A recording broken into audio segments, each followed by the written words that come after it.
ഖുലു ഇന്നി ഊസി നഫ്സി വയ്യാക്കും ബിത്തഖ്വല്ലാഹി ഫിസ്സിദ്ദി വൽ ജഹ്ദി. രഹസ്യത്തിലും പരസ്യത്തിലും നിങ്ങൾ എന്ത് ചെയ്യണം?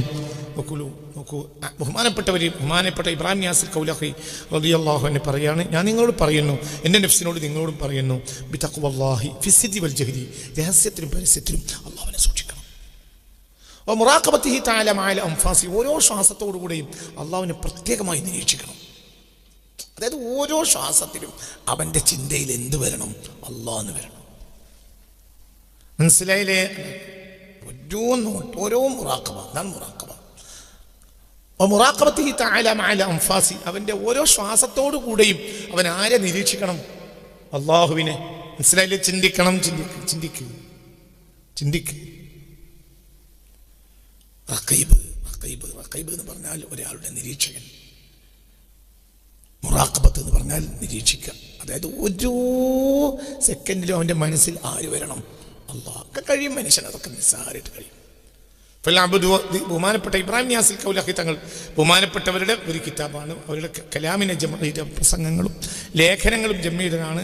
കൗലഖി തങ്ങളുടെ ഒരു കിതാബാണ് ജവാഹിർ റസായിൽ. ഞാൻ ജവാഹിർ റസായിൽ തന്നെ നിങ്ങൾക്ക് വായിച്ചു കേൾപ്പിക്കാം. അല്ലാഹു തആല നമുക്ക് തൗഫീഖ് തരട്ടെ.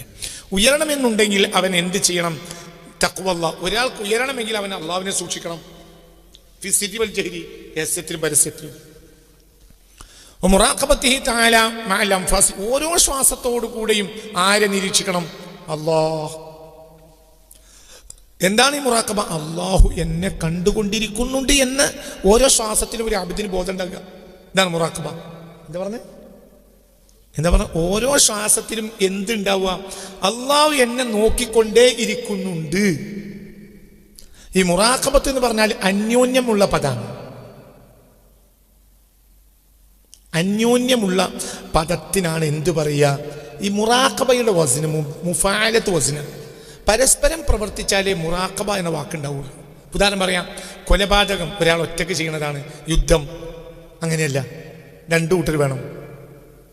തല്ലി അതൊരാൾക്ക് ചെയ്യാം, തല്ലു കൂടൽ രണ്ടാൾ ചെയ്യണം. അവനെ തല്ലി, അവർ രണ്ടാളും തല്ലു കൂടി, രണ്ട് വാക്കാണല്ലോ. അതൊരു തല്ലുക, അടിക്കുക വൺ സൈഡാണ്, അടികൂടുക എന്നത് വൺ സൈഡ് അല്ല, രണ്ട് ഭാഗത്തുള്ളതാണ്. അവിടെയാണ് മുലാറബത്ത്, ഇർബ് അടി, മുലാറബത്ത് അന്യോന്യമുള്ള അടി. ഖത്ല് കൊല, മുഖാത്തലത്ത് പരസ്പരം കൊല്ലാൻ നോക്കൽ. ഒരാളെ കൊല്ലു, പക്ഷെ രണ്ടാൾ കൊല്ലാൻ നോക്കുന്നുണ്ട്. രണ്ടാളും കൊല്ലാൻ നോക്കിയാൽ ഒരാളെ കൊല്ലുള്ളൂ, പക്ഷെ രണ്ടാളും കൊല്ലാനുള്ള ശ്രദ്ധയിലാണ്. ഒരാൾ മറ്റേ ആൾ കൊല്ലണുമ്പോൾ എനിക്ക് കൊല്ലണം എന്നുള്ളതാണ് മുഖാത്തലത്ത്. മുലാറബത്ത് അങ്ങോട്ടും ഇങ്ങോട്ടും അടി കൂടൽ. ചിലപ്പോൾ ഒരാൾ അടി കുറച്ചും ഏറും, ചിലപ്പോൾ ഒരാൾ ഒരടി അങ്ങോട്ട് കൊടുക്കാനേ കഴിഞ്ഞിട്ടുണ്ടാവില്ല. എന്നാലും അത് മുലാറബത്താണ്. എന്തുകൊണ്ട്? അവനുള്ള സാഹചര്യം നോക്കുന്നുണ്ട്, അവന് കിട്ടാത്തതുകൊണ്ടാണ്. എന്നൊക്കെ പറഞ്ഞിട്ട് മനസ്സിലായി. എങ്ങനെയാണ് കൂട്ടിക്കോളൂ. ഓരോന്നിലും അങ്ങനെ ഉണ്ടാവും. അപ്പൊ ഈ മുറാഖബത്ത് എന്നുള്ള വൺ സൈഡ് നടക്കൂല. അള്ളാഹു ഏതായാലും നമ്മളെ നിരീക്ഷിക്കുന്നുണ്ട്. ഈ നിരീക്ഷണം അള്ളാഹു എന്നെ കാണുന്നുണ്ട് എന്ന് എനിക്കും ഞാൻ തിരിച്ചങ്ങോട്ട് നോക്കിയാൽ മുറാഖബത്തായി. അപ്പൊ മുറാഖബത്ത് തആല, അള്ളാഹു ഏതായാലും നിന്നെ നോക്കുന്നുണ്ട്, നീ അള്ളാഹുവിനെ നോക്കുന്നുണ്ട് എന്ന ബോധം നമ്മളിൽ പ്രതിഷ്ഠ നേടിയാൽ അതാണ് മുറാഖബത്ത് മഅൽ അൻഫാസി. ഓരോ ശ്വാസത്തോടു കൂടിയും എന്നെ റബ്ബ് നിരീക്ഷിച്ചു കൊണ്ടിരിക്കുന്നുണ്ട് എന്നുള്ള എന്റെ നിരീക്ഷണം. വഇല്ലം തകുൻ തറാഹു ഫഇന്നഹു യറാക, നീ അള്ളാഹുവിനെ കാണുന്നുണ്ടെങ്കിൽ ഇല്ലെങ്കിലും അവൻ നിന്നെ കാണുന്നുണ്ടല്ലോ. ആ ബോധം നമുക്ക് എത്തിച്ചേരുക, നത്തനെ മുറാഖബത്ത്. അതാണ് ഇഹ്സാൻ. മനസ്സിലായില്ലേ? ചിന്തിക്ക്. ഫൽഅബ്ദു, അപ്പോൾ ഒരു അടിമ ഇദാ അമില, ആ അടിമ പ്രവർത്തിച്ചാൽ ബിഹാത്തൈനിൽ ഖസ്ലത്തൈനി, ശ്രദ്ധിക്കണേ. ഞാൻ ആ ബെയ്ത്തിന് അവരെ കിതാബിൽ നിന്ന് വേറെ കിതാബിൽ നിന്ന് വ്യാഖ്യാനിക്കാം. ജവാഹിർ റസായിൽ. അപ്പോൾ ഇങ്ങോട്ട് നോക്കണം, ശ്രദ്ധിച്ച് മനസ്സിലാക്കണം. ഒരടിമ നിനക്ക് ഉയരണമെന്നുണ്ടെങ്കിൽ നീ എന്താ ചെയ്യേണ്ടത്? നിനക്ക് ഉയരണമെന്നുണ്ടെങ്കിൽ അവൻ എന്ത് ചെയ്യണം? ഫൽഅബ്ദു, ഒരു അടിമ ഇദാ അമില ബിഹാത്തൈനിൽ ഖസ്ലത്തൈനി, ഈ രണ്ട് കാര്യം അവൻ പ്രവർത്തിച്ചാൽ ഫാസബിൽ ഹുസ്നയൈനി, രണ്ട് സൗന്ദര്യം കൊണ്ട് വിജയിച്ചു, രണ്ട് നന്മ കൊണ്ട് വിജയിച്ചു, രണ്ട് നേട്ടം കൊണ്ട് വിജയിച്ചു. രണ്ട് നേട്ടം എന്ന് പറഞ്ഞാൽ ഹുസ്നുൽ ദുനിയ വ ഹുസ്നുൽ ആഖിറ. ഇവിടെയും വിജയിച്ചു, അവിടെയും വിജയിച്ചു. രണ്ട് കാര്യം ചെയ്താൽ മതി. ഏതൊക്കെ? ഒന്ന്, അള്ളാഹുവിനെ സൂക്ഷിച്ച് ജീവിക്കുക. രണ്ട്, അള്ളാഹു എന്നെ നിരീക്ഷിക്കുന്നുണ്ട് എന്ന ബോധം ഓരോ ശ്വാസത്തിലും എനിക്ക് ഉണ്ടാവുക. ആ ആളെ ആരേറ്റെടുക്കും? അള്ളാഹു ഏറ്റെടുത്ത്. ആരും ഏറ്റെടുത്തു? റസൂൽ. ഫസിർതു മുമജ്ജദൻ. അപ്പൊ ആരും എന്നെ ബഹുമാനിക്കും. ആർക്കും നടക്കാത്ത നിനക്ക് നടക്കും, അപ്പൊ ബഹുമാനിക്കൂലോ. ആർക്കും നടക്കാത്ത നിനക്ക് നടക്കും, ആർക്കും നടക്കാത്ത നടക്കും. അത് പഠിക്കുക. ഇത് നാളെയും ഈ ക്ലാസ് ഉണ്ടാവും. ഇന്ന് തീർന്നില്ലെങ്കിൽ നാളെയും കൂട്ടി പഠിക്കണം, ചിന്തിക്കണം. ഇതാണ് നമ്മൾ പഠിക്കേണ്ട വിഷയത്തിൽപ്പെട്ട ഗൗരവം. ഹജ്ജിന് പോയപ്പോൾ വഴിയിൽ സിംഹത്തെ കണ്ടു. ഹജ്ജിന് പോകുന്നവർക്ക് മുഴുവൻ പേടിയായി. ഇബ്രാഹിമിന് അദ്ദേഹത്തിന് പേടിയായില്ല. അദ്ദേഹം നേരെ മുന്നോട്ട് സിംഹത്തിനടുത്ത് ചെന്നു. അപ്പോൾ എന്നിട്ട് സിംഹത്തോട് പറഞ്ഞു, സിംഹമേ, നീ വഴി തടയരുത്. നിനക്ക് അല്ലാഹു തആല ഇന്ന് നിനക്ക് വേട്ടയാടി പിടിക്കാൻ തന്ന ആ സാധനങ്ങളുടെ ലിസ്റ്റിൽ ഞങ്ങളെ പേരുണ്ടെങ്കിൽ ഞങ്ങളെ നീ തിന്നോ? നിനക്ക് ഇന്ന് ഭക്ഷണമാവുന്ന ഞങ്ങൾക്ക് വിരോധമൊന്നുമില്ല. അല്ല എങ്കിൽ വിട്ടേക്കണം, കാരണം ഞങ്ങൾക്ക് ഹജ്ജിന് പോകണം. നീ തിന്നണോ? വിരോധമല്ല. അള്ളാഹു നിന്റെ റിസ്ക് ഞങ്ങളെ ആക്കിയിട്ടുണ്ടെങ്കിൽ തിന്നോ? ഒയില്ല. നിന്റെ റിസ്ക്കിന്റെ കൂട്ടത്തിൽ ഞങ്ങളെ പേര് നിന്റെ ലിസ്റ്റിൽ അള്ളാഹു നിനക്ക് ഇന്ന് തന്ന ആ ലിസ്റ്റിൽ ഞങ്ങളെ പേരില്ലെങ്കിൽ ഒഴിവാക്കിയേക്ക്. ഞങ്ങൾക്ക് ഇന്നാ നെറൂഹുലിൽ ഹജ്ജി, ഞങ്ങൾ എന്തിനു പോവാണ്? ഹജ്ജിന് പോവാണ്. ഞങ്ങൾ വഴി മുടക്കരുത്. അപ്പോൾ സിംഹം മാറിക്കൊടുത്തു. നേരെ സിംഹം മാറി അങ്ങോട്ട് പോയി. ഇവർ രക്ഷപ്പെടുകയും ചെയ്തു. ഇപ്പൊ ആർക്കും നടക്കാത്ത ഈ വ്യക്തിക്ക് നടന്നു. മനസ്സിലാവുണ്ട് പറഞ്ഞത്? അപ്പോ ഈ വ്യക്തിയെ ഫസിർതു മുമജ്ജദൻ, ആരാലും ആദരിക്കപ്പെട്ട ആളാവും. ഞാൻ പറഞ്ഞു, സൗദി രാജാവ് ആദരിച്ചു. നാട്ടിൽ പോയി, ഗ്രാമത്തിൽ പോയി, വീട്ടിൽ പോയിട്ടുണ്ട്.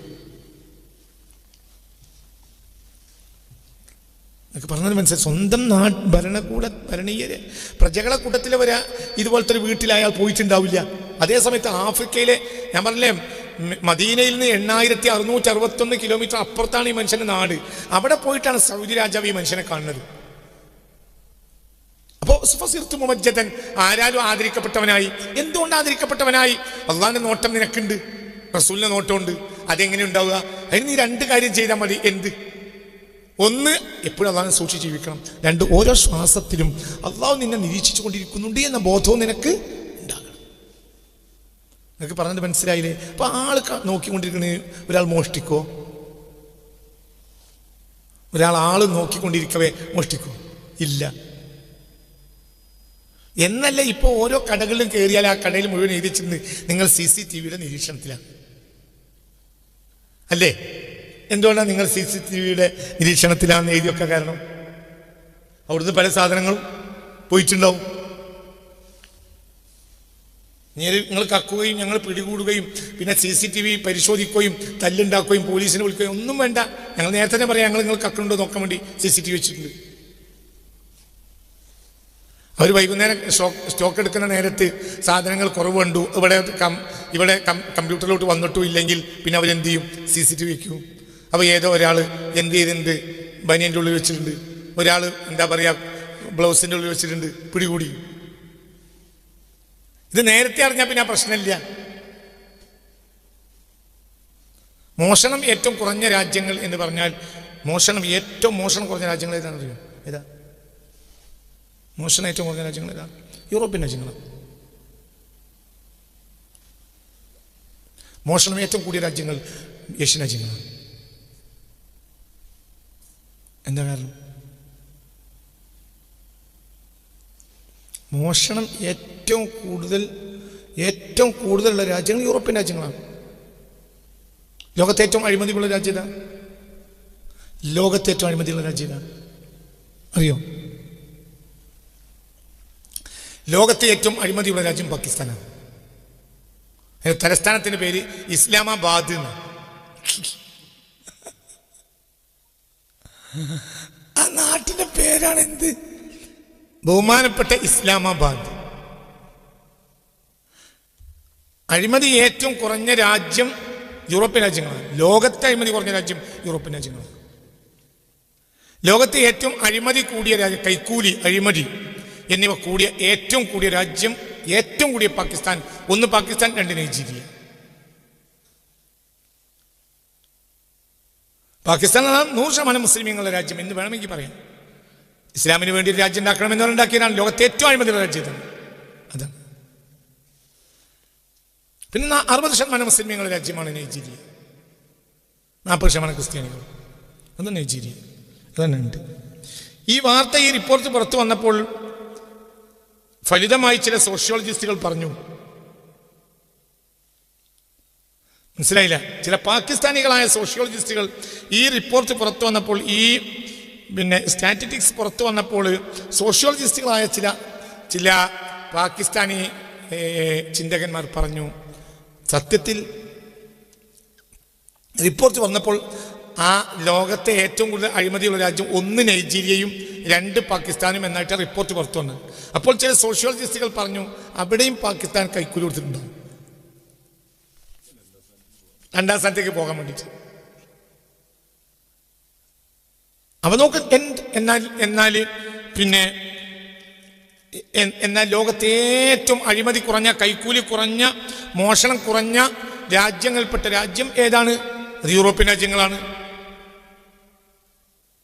ജപ്പാനിൽ ഒരാൾ ഒരു സാധനം, ചൈനയിലും നിന്നും ഞാൻ അങ്ങനെ വായിച്ചിട്ടുണ്ട്. ജപ്പാനിൽ ഒരാൾ ഒരു സാധനം മറന്നു വെച്ചു, ഒരു പെട്ട സാധനം. ഈ അടുത്ത കാലത്ത് ഞാൻ വായിച്ച സംഗതി പറയുന്നത്, ഒരു സാധനം മറന്നു വെച്ചു. അയാൾ 5 മണിക്കൂർ കഴിഞ്ഞ് തിരിച്ചു വന്നപ്പോഴും ആ സാധനം ഉണ്ട്. മോഷ്ടിക്കൂല. ഇതന്നെ ചൈന. മോഷണമില്ല. വളരെ കുറവാണ്. വളരെ കുറവാണ്. എന്താ കാരണം? കാരണം നിയമങ്ങളാണ്, നിരീക്ഷണം.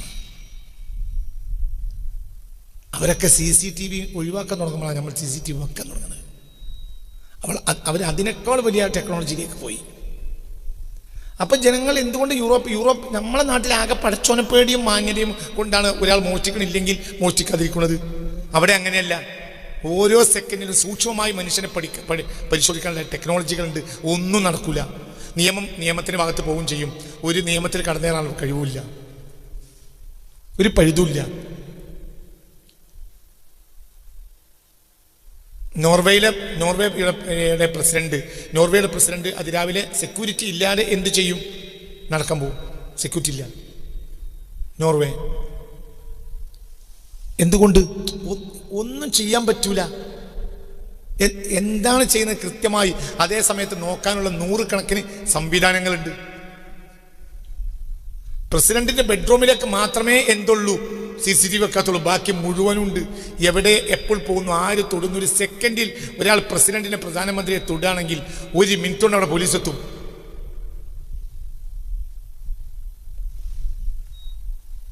നിങ്ങൾക്ക് പറഞ്ഞത് മനസ്സിലായില്ലേ? അതാണ് ഒരാൾക്ക് അമേരിക്കയിൽ ഒരാൾക്ക് ഒരു രോഗമായാൽ ആംബുലൻസിനെ വിളിച്ചാൽ 7 മിനിറ്റ് കൊണ്ട് ആംബുലൻസ് വന്നിരിക്കുന്ന നിയമം. ലാസ്റ്റാണ് 7 മിനിറ്റ്. അത് എവിടെയാണെങ്കിലും 7 മിനിറ്റ് കൊണ്ട് ആംബുലൻസ് വന്നിരിക്കും. അതാണ് അമേരിക്കൻ നിയമം. Last 7 minute. അപ്പൊ ആ രൂപത്തിലുള്ള സംവിധാനങ്ങളാണ് അവിടെ. ഇത് പടച്ചോനെ പേടിയല്ല. മനസ്സിലായില്ലേ? ഈ സംവിധാനങ്ങളെ ജനങ്ങൾ ഭയപ്പെടാണ്. പിന്നെ കൈക്കൂലി ഒന്നും നടക്കൂല. നിയമത്തിന്റെ ഭാഗത്ത് തന്നെ പോവും. ആരാണെങ്കിലും, പ്രധാനമന്ത്രിയാണ്, പ്രസിഡന്റ് ആണെങ്കിലും നിയമത്തിന്റെ പക്ഷത്ത് തന്നെ പോവും. ഏഷ്യൻ രാജ്യങ്ങൾ അങ്ങനെയല്ല. ഈ സംവിധാനങ്ങളില്ല. പിന്നെ ആകെ സംവിധാനം പടച്ചോനെ പേടിയാണ്. മനസ്സിലാവുണ്ടോ പറഞ്ഞത്? നിങ്ങൾ ചിന്തിക്കി. ആ സംവിധാനമാകട്ടെ, ആ പടച്ചോനെ പേടിയാകട്ടെ, നാൾക്ക് നാൾ മനുഷ്യരിൽ കുറഞ്ഞുകൊണ്ടേയിരിക്കുവാണ്.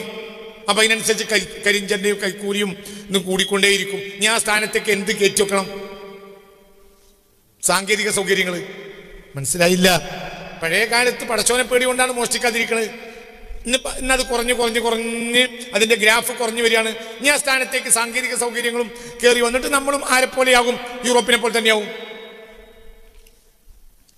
അതുകൊണ്ടൊന്നും മനുഷ്യനാവില്ല. അതുകൊണ്ടൊന്നും മനുഷ്യനെ നന്നാക്കാൻ കഴിയില്ല. അവിടെ മനുഷ്യന്റെ പുറം മാത്രമാണ് നന്നാവുന്നത്. പേടിയാണ്, പൂതില്ലയല്ല. അതെ, പള്ളിയിലുള്ള CCTV അതിന് വേണ്ടിയും ചെയ്യും. എന്തുകൊണ്ട്? പള്ളിയിൽ തല്ലി നടക്കുന്ന മുത്തനബി പറഞ്ഞിട്ടുണ്ട്, റുഫിയാത്തിൽ അസ്വാത്തു ഫിൽ മസാജിദി, പള്ളികളിൽ ശബ്ദ കോലാലങ്ങൾ ഉയരുക. കോലാലം വെറുതെ ഉയരല്ലേ, തല്ലുമ്പോഴല്ലേ കോലാലുണ്ടാകുക. അപ്പൊ നീ എന്ത് ചെയ്യണം? നിനക്ക് വളരണമോ, നിനക്ക് ഉയരണമോ എങ്കിൽ നീ അബ്ദു, ഒരു അടിമ. ബഹുമാനപ്പെട്ട ഇബ്രാഹിം നിയാസിൽ കൗലഹി തങ്ങൾ പറയാണ്, ഇദാ അമില ബിഹാതൈനിൽ ഖസ്ലതൈനി ഫാസ ബിൽ ഹസ്നൈനി വതഖ്വല്ലാഹി ഹിയ ഇംതിസാലു അംരിഹി വജ്തിനാബു നവാഹിഹി നഹിഹി ഫിൽ ളാഹിരി വൽ ബാത്തിൻ. തഖ്വ അള്ളാഹിനെ സൂക്ഷിക്കുക എന്നാൽ ഇംതിസാലു ഹിയ, അത് ഇംതിസാലു അംരി അള്ളാഹിന്റെ കൽപ്പനയ്ക്ക് ഉൾപ്പെടാനാണ്, വജ്തിനാബു നഹിഹി അള്ളാഹുവിന്റെ വിരോധങ്ങളിൽ നിന്ന് മാറി നിൽക്കലുമാണ്, ഫിൽ ളാഹിരി വൽ ബാത്തിനി പ്രത്യക്ഷത്തിലും പരോക്ഷത്തിലും. അതിനാണ് എന്ത് പറയാ തഖ്വ എന്ന് പറയാം. മനസ്സിലായില്ല? നീ രണ്ട് കാര്യം ചെയ്താൽ നിനക്ക് വളരാം. വളരാൻ വേണ്ടിയിട്ട് ഏതെങ്കിലും പള്ളിയൊക്കെ പത്തിയൊക്കെ അരി കൊടുക്കേണ്ട ആവശ്യമില്ല. നിങ്ങളിൻ്റെ കൂടെ ഇല്ല. ഇത് രണ്ടും ചെയ്യാതിരിക്കുമ്പോഴാണ് അരി കൊണ്ട് വളരാൻ നോക്കുക. അരി പോകുന്നേ ഉള്ളൂ, വരില്ല. യത്തീംഖാനയ്ക്ക് പറ്റിയൊക്കെ അരി കൊടുത്തു, എനിക്ക് അള്ളാനെ മുഖറബായി മാറണം. യത്തീംഖാനയിലെ കുട്ടികൾക്ക് നല്ല ചോറ് തന്നു, ഇജ്ജ് വളരില്ല. ഇജ്ജ് എന്ത് വേണം? രണ്ട് കാര്യം ചെയ്യാൻ തയ്യാറാണ്. ഞാൻ കുട്ടികൾക്ക് അരി കൊടുത്തതിൻ്റെ വർക്കത്തോട് പടച്ചോന്റെ മാർഗത്തിൽ നിനക്ക് നന്നാകാൻ തോന്നിയാൽ ചെന്നാവും. അപ്പോഴും പ്രവർത്തിക്കേണ്ടത് നിന്നിൽ തന്നെയാണ്, അല്ലാതെ ഓരോട് പറയുമ്പോൾ ഇയാൾ മുഖറബാകല്ല. ഇശികളിലൊടിച്ചും കുതിര വിട്ട് നടക്കുന്നത് അള്ളാനെ മുഖറബ് നടക്കൂല. എന്നൊക്കെ പറഞ്ഞത് മനസ്സിലായില്ലേ? ഒന്നുകൂടി പറയാം. അതായത് നിനക്ക് ഉയരണമെങ്കിൽ നീ രണ്ട് കാര്യം ചെയ്താൽ മതി. ഒന്ന് തഖ്വ ചെയ്യണം. എന്താ തഖ്വ? അള്ളാന്റെ കൽപ്പനകളൊക്കെ സ്വീകരിക്കുക, വിരോധങ്ങളിൽ നിന്ന് പൂർണ്ണമായി മാറിയിരിക്കുക. അള്ളാന്റെ കൽപ്പനകളാണ് വാജിബാത്ത്. ഇപ്പൊ ഇന്നലെ നമ്മൾ ബറാത്തിന് മുമ്പ് വെച്ചു, നിർബന്ധമാണ്. ബറാത്തിന്റെ നോമ്പ് വെച്ചാൽ ഒരാൾ മഹാനാവോ? ഇല്ല. ഇതൊക്കെ വെറുതെ ബിഡ്ഡിത്തരം പറയാം. നോമ്പ് വെച്ചൂടെ? നോമ്പ് വിൽക്കുക. ബറാത്തിന് നോമ്പില്ലേ? നോമ്പുണ്ട്. തുണി എടുക്കാത്തവൻ തലയിൽ കിട്ടിയ മഹാനാവും. തുണി ഉടുക്കാത്തവൻ തലയെ കിട്ടിയാൽ മഹാനാകുമോ? ചോദ്യം. തലയിൽ നല്ല ഉഷാറായി 3 മീറ്റർ വയലും കൊണ്ട് വാങ്ങി കെട്ടി ബാക്ക് പെരടിയും കൂടി മറക്കണ കോലത്തിൽ എന്ത് ചെയ്തു? വാലും കൂടി ഇട്ടിട്ടാണ് പോയി പോണത്. എന്തില്ല പറ. പുക്കളിന്റെ താഴെയുള്ള എല്ലാ സാധനവും ആളങ്ങനെ കാണുന്നുണ്ട്. ആ കൊലത്തിൽ മഹാനാവും, പിരാന്തനാവും, മഹാനാവില്ല. അപ്പം എന്താണ് തന്നെ കൂടുതൽ എല്ലാവരും നിങ്ങൾ വിചാരിച്ചെന്താ? അപ്പം ഇന്നലത്തെ നോമ്പുകൊണ്ട് കൂടെ നമ്മളാണ് മഹാനായി. ഇതൊക്കെ വെറുതെ വിഡ്ഢിത്തരം പറയാണ്. ഇനിയിപ്പോൾ അത് കഴിഞ്ഞിട്ട് 30 നോമ്പ് മറ്റന്നാ വരുന്നുണ്ടല്ലോ, അത് നോറ്റാ 30 നോമ്പ് വെച്ചു മഹാനാവും. അതിനേക്കാൾ വലിയ കാര്യങ്ങളുണ്ട്. 5 നിസ്കരിക്കുക, 2 നിസ്കരിക്കണം. പിന്നെ എനിക്ക് ഹക്കും ബാത്റൂം വേണം, ഹറാമും ആയാലും ചിന്ത വേണം.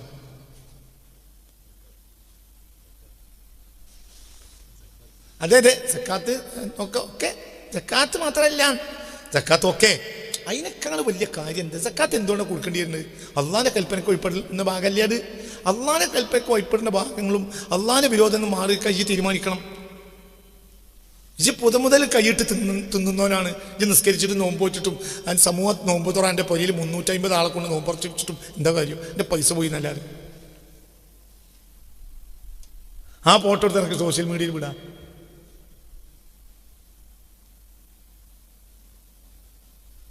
അതന്നെ ഹക്കും ബാത്തിലും തമ്മിലുള്ള മത്സരത്തിൽ ഇജ് ബാത്തിലിന്റെ കൂടെയാണ് നിൽക്കുന്നത്. ഇതിൽ പിന്നെ ആളുകളെ കൊണ്ട് 350 ആളെ കൊണ്ട് നോമ്പുറപ്പിച്ചിട്ട് അതിൽ വലിയ വലിയ മൂല്യന്മാരും എല്ലാവരും ഉണ്ട്. പലരും ഉണ്ട്. പലരെയും വിളിക്കും നോമ്പുറക്കാൻ. ഇനിയും വിളിക്കലുണ്ട്. വിളിച്ച് പോകാത്തതുകൊണ്ട് തോറ്റിപ്പോൾ വിളിക്കില്ല. ആകെ കൊല്ലത്തിൽ ചില മുതലാളിമാർ വിളിക്കൽ നോമ്പുറപ്പിക്കലുണ്ട്. അതിന് ഇത്തരം തീയതിൻ്റെ പേരിൽ സമൂഹം നോമ്പ് തുറണ്ട് നിങ്ങളും വരണം. അപ്പം എന്താ ഓലാവശ്യം? ഇന്നലല്ലോ വിളിക്കേണ്ടത്. എനിക്കെല്ലാവരും ഭക്ഷണം കിട്ടുന്ന ആളാണ്. ആ നാട്ടിൽ എത്ര മനുഷ്യന്മാരുണ്ട് മര്യാദയ്ക്ക് ഭക്ഷണം കഴിക്കാത്ത ആളുകളുണ്ടാവില്ലേ? മുസ്ലിം എന്നോ അമുസ്ലിം എന്നോ വ്യത്യാസമില്ലാതുണ്ടല്ലേ? ഭക്ഷണം എല്ലാവർക്കും ഉള്ളതല്ലേ? അത് മുസ്ലിമുണ്ടോ അല്ല അമുസ്ലിമുണ്ടോ? അത് വിളിച്ചു കൊടുത്ത് അതല്ലേ നല്ലത്. അപ്പം എന്താ ഫോട്ടോ എടുക്കാൻ കൂടില്ല? ഫോട്ടോ എടുക്കാനാണ് ആവശ്യം. അപ്പം അതുകൊണ്ടൊന്നും യത്തീംഖാനയ്ക്ക് അരി കൊടുത്തുകൊണ്ടൊന്നും ഇജ്ജ് നന്നാവില്ല. യത്തീംഖാനയ്ക്ക് അരി കൊടുത്ത ബർക്കത്തുകൊണ്ട് നിനക്ക് നന്നാവണമെന്ന് തോന്നിയിട്ട് നന്നാവാനുള്ള പണി ഇജ്ജെടുത്താലായിക്കോട്ടെ, അത് ഓക്കെ. അല്ലാതെ യത്തീംഖാനയ്ക്ക് അരി കൊടുത്തോണ്ട് നന്നാവില്ല. കൂലി പഠിച്ചോണ്ട് കിട്ടുമോ? അത് പടച്ചോനോട് ചോദിക്കണം. ഇവിടെ തന്നെ നിയമത്തിൽ അത് ബാധകമല്ല. പടച്ചോനാണ് കൂലി കൊടുക്കുന്നത്. അവന് ഇഷ്ടമുള്ളവർക്ക് കൊടുക്കൂല, നമുക്കറിയില്ല. ഇവിടെ നിയമത്തിൽ ലിസ്റ്റിൽ കൂലില്ല. കൂലിയും കൂടി നമ്മളെ ഏൽപ്പിച്ചിട്ടില്ല. നിങ്ങൾ ഭയൊന്നും പറഞ്ഞോളി, കൂലിയും കൊടുത്തോളി, അത് നമ്മളെ ഏൽപ്പിച്ചിട്ടില്ല. മനസ്സിലായില്ല? നമ്മളെ ഏൽപ്പിച്ചത് വയറെന്ന് പറയാൻ മാത്രം ഞാനും ഇയ്യും. പിന്നെ ഒന്ന് ഇയായ ഒന്ന് ഞാൻ നന്നാക്കുക, പിന്നെ ഇജ്ജും നന്നാക്കുക. അതിന് എന്ത് കാണും? 2 കാര്യം ചെയ്യണം. ഒന്ന് തഖ്വ ചെയ്യണം. എന്താ തഖ്വ? ഇംതിസാലു അവാമിരില്ല, അള്ളാന്റെ കൽപ്പനകൾ മുഴുവൻ പാലിക്കുക. വജ്തിനാബു നഹി, അള്ളാന്റെ വിരോധങ്ങൾ പൂർണ്ണമായി മാറി നിൽക്കുക. കൂലിപ്പം എന്താ പറയാ? ബറാത്ത് നോമ്പിന് കൂലി കിട്ടൂലേ? കൂലി കിട്ടുമെന്ന് ഉറപ്പിച്ചു പറയുന്ന ആളാണ്. കൂലി കിട്ടിയിരിക്കും. പക്ഷെ അള്ളാഹുവിൻ്റെ മുഖറബാവൂല. അള്ളാഹിൻ്റെ മുഖറബാകണമെങ്കിൽ ആദ്യം നീ എന്ത് ചെയ്യണം? അള്ളാഹു കൽപ്പിച്ച കാര്യങ്ങളെ പൂർണ്ണമായി പാലിക്കുകയും അള്ളാഹു വിരോധിച്ച കാര്യത്തിന് പൂർണ്ണമായി മാറി നിൽക്കുകയും ചെയ്യണം. അങ്ങനെ തന്നെ വിജയിച്ചു. എന്നാ തന്നെ വിജയിച്ചു.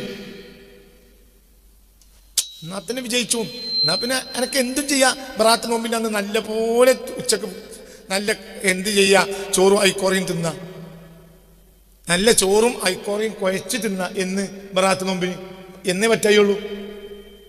റമദാൻ നോമ്പിന്, അറഫ നോമ്പിന് എല്ലാവരും നോമ്പ് വെച്ചു, ഒരു മുഖറബായതില്ല. ഈ അന്ന് ഐക്കോറയും ചോറും തിന്നു, ഈ അള്ളാഹിന്റെ മുഖറബുമാണ്.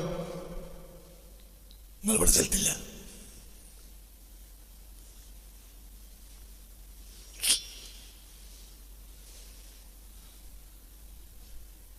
ബറാത്ത് നോമ്പ്, ബർക്കത്തിന്റെ നോമ്പ്, പിന്നെന്താ പറഞ്ഞത്, മേറാജിന്റെ നോമ്പ്, പിന്നെ ആറുനോമ്പ്. ആറുനോമ്പ് മറ്റേ വയ്യ നോമ്പില്ലേ, ആറുനോമ്പ് ഷവാൻ 2 മുതൽ 7 വരെയുള്ള ആറുനോമ്പ്, വയ്യ നോമ്പ് 6. അറഫ നോമ്പ് മുഹറം 1 മുതൽ 10 വരെ, പിന്നെ റജബ് 1 മുതൽ ശവ്വാൽ 6 വരെ, 96 നോമ്പ്. ഇതൊക്കെ എനിക്ക് ലാഭം കിട്ടും മുഖറബായി മാറിയാൽ. ആ ദിവസങ്ങളിലൊക്കെ എനിക്ക് മന്തി, ബീഫ് മന്തി, ചിക്കൻ മന്തി, ഫിഷ് മന്തി, ഫിഷ് മോളി, ഇങ്ങനെ എന്തൊക്കെയുള്ളത് എല്ലാം മോളിനെയും നിനക്ക് തിന്ന. പക്ഷെ എന്ത് വേണം? മുഖറബാകണം. അള്ളാന്റെ മുഖറബാകുക, അള്ളാന്റെ ആരാകുക. നീ വിജയിച്ചു. ഫാസബിൽ ഹുസ്നൈനി 2 വിജയം വിജയിച്ചു. 2 കാര്യം ഉണ്ടായാൽ മതി. തഖ്വല്ലാഹി വ മുറാഖബത്തുഹു മഅൽ അൻഫാസ്. അത് നിനക്ക് നിർബന്ധമാണ്. അള്ളാന്റെ അടിമ. അതാണ് വജ്ജഹ്തു വജ്ഹി. ഈ വജ്ജഹ്തു വജ്ഹി എന്ന അർത്ഥം എന്താ? ഓരോ സെക്കൻഡിലും നീ എന്നെ കാണുന്നുണ്ട് എന്ന ബോധം എനിക്കുണ്ടാകൽ. അതാണ് വജ്ജഹ്തു. അതിലടങ്ങിയ സാരാംശം വജ്ജഹ്തു. അത് നിനക്ക് നിർബന്ധമാണ്. ഞാൻ അള്ളാന്റെ അടിമയാണ്. ഞാൻ സദാസമയം നിന്റെ ഇബാദത്താണ്. ഏതാണ് ഇബാദത്ത്? നീ നിസ്കരിക്കണ്ടോ സദാസമയം? ഇല്ല. മഹയാവമത്തി ഇല്ല. എന്റെ ജീവിതവും മരണമൊക്കെ നമ്മൾ 24 മണിക്കൂർ നമ്മൾ നിസ്കരിക്കണ്ടോ? ഇല്ല. 365 ദിവസം നോമ്പ് വിൽക്കണ്ടോ? ഇല്ല. എന്നാലും ഈ റബ്ബിന്റെ ഇഷ്ടപ്പെട്ട ആരാണ്? ഇന്ന സ്വലാത്തി വനസ്കീന്റെ മഹയാമത്തിൽ പെട്ടു. എന്തുകൊണ്ട്? നിനക്ക് മുറാഖബ ഉണ്ട്. എന്താ മുറാഖബ? ഓരോ ശ്വാസത്തിലും നീ ബോധമുള്ളവനാണ്. ആര്? എന്റെ റബ്ബിനെ പറയുമോനെ നോക്കിക്കൊണ്ടിരിക്കുന്നുണ്ട് എന്ന ബോധം ഉണ്ടായാൽ മതി. ഈ ബോധം കൂടെ ഉണ്ടായാൽ നിനക്ക് ഒരുപാട് ലാഭം കിട്ടി. എന്താ ലാഭം? ബറാത്തിന്റെ മുമ്പ് നിൽക്കണ്ട, റമദാനിൽ മാത്രമേ ഉള്ളൂ. ഒരു സ്വഹാബി വന്ന് നബിയോട് പറഞ്ഞു, നബിയെ റമദാൻ നോമ്പല്ലാത്ത വേറെ നോമ്പുണ്ടോ ചോദിച്ചു. നിർബന്ധമായ ഒരു നോമ്പില്ല. എന്നാൽ ഞാൻ കൂടുതലൊന്നും കൊടുക്കില്ല, നോമ്പ് കൊടുക്കില്ല. ഫർലായ 5 വക്തല്ലാത്ത പിന്നെ വല്ല നിർബന്ധമുണ്ടോ ചോദിച്ചു. ഒന്നുമില്ല. എന്നാൽ ഞാൻ നിസ്കാരവും ഞാൻ നിസ്കരിക്കില്ല. എനിക്ക് പാടത്ത് പണിയുണ്ട്. ഞാൻ എന്ത് ചെയ്യും? ഞാൻ ഞാൻ കൂട്ടൂല, ഉറക്കൂല. ഞാൻ സുന്നത്തൊന്നും നിസ്കരിക്കൂല. ഞാൻ 5 നിസ്കരിക്കും. റമദാനിൽ നോമ്പ് കൊടുക്കും. പഠിച്ചോനെ പേടിച്ച് ജീവിക്കും. എന്നാ പോയിക്കൊള്ളുന്ന. അയാൾ ഇറങ്ങിയപ്പോൾ ഹബീബ റസൂലുള്ളാഹി തങ്ങൾ ആളെ വിളിച്ചിട്ട് പറഞ്ഞു, മൻ സറഹു അൻ യൻദുറ ഇലാ അഹദി മിൻ അഹ്ലിൽ ജന്നത്തി ഫൽയൻദുറുഹു. സ്വർഗ്ഗക്കാരനായ ഒരു മനുഷ്യൻ ഭൂമിയിൽ നടന്നു പോകാൻ എന്നത് കാണുന്ന ആർക്കും പൂജയുണ്ടെങ്കിൽ അയാൾ നോക്കിക്കോളി. ഇനി സദഖ. അയാൾ ഇപ്പം എന്നോട് പറഞ്ഞ് വാസ്തവമാക്കിയാൽ മതി. അതായത് ഒരു സുന്നത്ത് നിസ്കരിക്കണ്ട, എനിക്ക് ഫർള് നിസ്കരിക്കാൻ കഴിഞ്ഞിട്ട് പോകാം. ഈ പിന്നെ അങ്ങനെ അപ്പം തന്നെ എനിക്ക് ടോർച്ചെടുത്ത് മുറുക്കി പോകാം. മറ്റവൻ്റെ സുന്നത്തും കഴിഞ്ഞ് മറ്റോ ഒക്കെ കഴിഞ്ഞിട്ടും ഓൻ പറഞ്ഞ അള്ളാഹ് കേൾക്കില്ല. പറന്ന് മാത്രമേ നിസ്കരിക്കുള്ളൂ. അള്ളാന്റെ വാനായി ഈ പറന്ന് മാത്രമേ നിസ്കരിക്കണുള്ളൂ. ഈ റമദാനിലെ നോമ്പ് നോക്കണുള്ളൂ. ജായിസിൽ ഒരു ഹജ്ജ് മാത്രമേ ചെയ്തിട്ടുള്ളൂ. ജനങ്ങൾ വടക്കേപ്പലല്ലേ ഹജ്ജ് കൂടിയത്. അല്ല, എന്തൊരു മാർത്തന്മാരാണ്. ലോകത്തുള്ള മഹാന്മാരൊക്കെ ഒറ്റ ചെയ്തത്. അപൂർവം ചില ആളുകളല്ലേ ഒന്നിൽ കൂടുതൽ ഹജ്ജ് ചെയ്തിട്ടുള്ളൂ. മുത്തുനബി ഹജ്ജ് ചെയ്ത് സ്വല്ലല്ലാഹു അലൈഹി വസല്ലം. പഴയ കാലത്ത് ആലിമീങ്ങളും ഉമറാക്കളൊക്കെ ഒരു ഹജ്ജ് ചെയ്യുള്ളൂ. ഇപ്പോഴാണ് എന്ത് ദുൽഖഅദയുടെ അവസാനത്തെ ദിവസം പറയാം, ഞാനാണ് പോവുകയാണ്. പോയ മാതിരി വരും ചെയ്യും. പോയപ്പോഴും മുടക്കാണ്, ഇപ്പോൾ വന്നപ്പോഴും മുടക്കാണ്.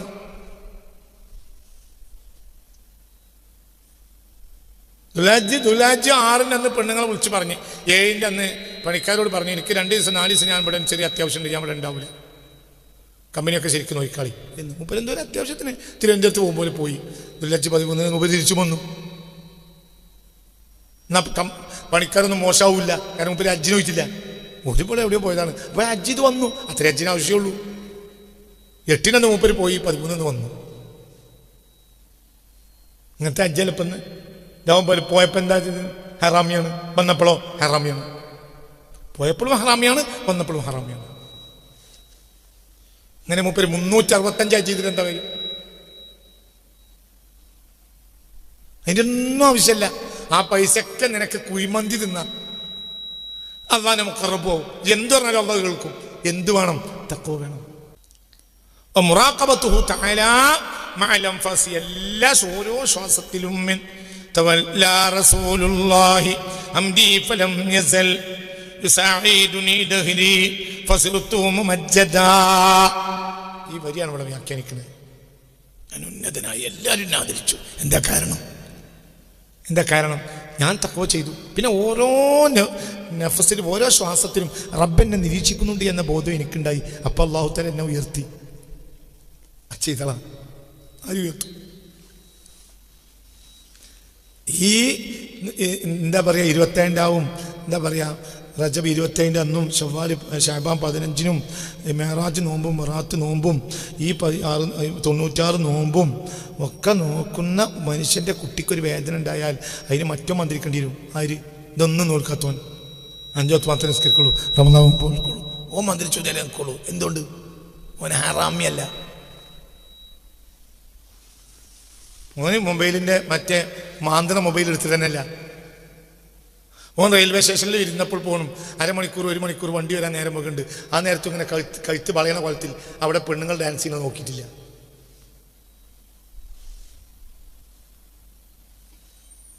മനസ്സിലാണ്? അതൊന്നും ഓൻ ചെയ്തിട്ടില്ല. ഓൻ ആരെ പിടിച്ചു? അതാണ് മുറാഖബത്തുഹു തആല മഅൽ അൻഫാസി.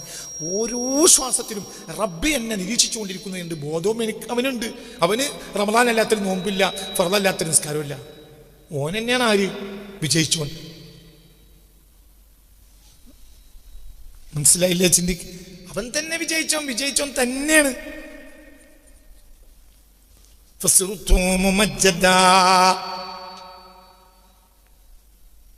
ബാക്കിയുള്ള പണി രാവുമ്പോൾ ഒരു കുട്ടി അവൻ 10 മണിക്ക് ക്ലാസ് തുടങ്ങും.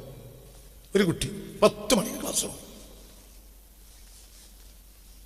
ആ ക്ലാസ് തുടങ്ങുന്ന നേരത്ത് അവൻ അധ്യാപകൻ എത്തുന്നതിൻ്റെ 1 മിനിറ്റ് മുമ്പ് അവൻ ക്ലാസ് എത്തും. പാഠങ്ങൾ കൃത്യമായി പഠിക്കും. മനസ്സിലായില്ലേ പറഞ്ഞത്? ഇന്റർവെല്ലിന്റെ നേരത്ത് എന്തെങ്കിലും വല്ല അത്യാവശ്യ സാധനങ്ങൾ അച്ഛനെ ഏൽപ്പിച്ചിട്ടുണ്ട്. അച്ഛൻ്റെ കടയിൽ നിന്ന് സാധനം വാങ്ങിയാലുള്ള കണക്ക് കൂട്ടി തരാമെന്ന് പറഞ്ഞിട്ടുണ്ട്. അത് ഇന്റർവെല്ലിന്റെ നേരത്ത് അച്ഛൻ്റെ കണക്കൂട്ടി കൊടുക്കും, അല്ലെങ്കിൽ വേറെ എന്തെങ്കിലും ചെയ്തു കൊടുക്കും.